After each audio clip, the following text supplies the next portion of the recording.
تمہارے رب نے شہد کی مکھی کو الہام کیا کہ پہاڑوں میں گھر بنا اور درختوں میں اور چھتوں میں،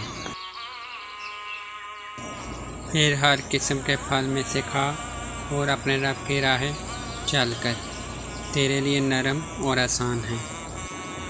اس کے پیٹ سے ایک پینے کی چیز رنگ برنگی نکلتی ہے جس میں لوگوں کی تندرستی ہے۔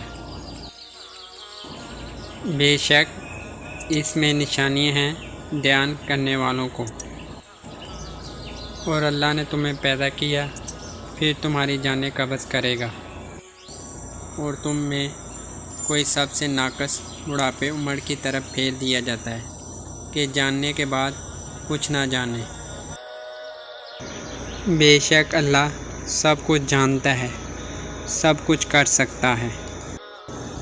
اور اللہ نے تم میں ایک کو دوسرے پر رزق میں بڑھائی دی، تو جنہیں بڑھائی دی ہے وہ اپنا رزق اپنے بانی غلاموں کو نہ پھیر دیں گے کہ وہ سب اس میں برابر ہو جائیں۔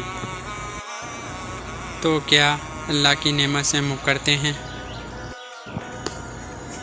اور اللہ نے تمہارے لیے تمہاری جن سے عورتیں بنائیں، اور تمہارے لیے تمہاری عورتوں سے بیٹے اور پوتے نواسے پیدا کیے، اور تمہیں ستھری چیزوں سے روزی دی۔ تو کیا جھوٹی بات پر یقین لاتے ہیں اور اللہ کے فضل سے منکر ہوتے ہیں؟ اور اللہ کے سوا ایسوں کو پوجتے ہیں جو انہیں آسمان سے روزی دینے کا اختیار نہیں رکھتے، اور نہ زمین سے کچھ بھی نہ کچھ کر سکتے ہیں۔ تو اللہ کے لیے منندہ نہ ٹھہراؤ مشابہت کا دعویٰ، بے شک اللہ جانتا ہے اور تم نہیں جانتے۔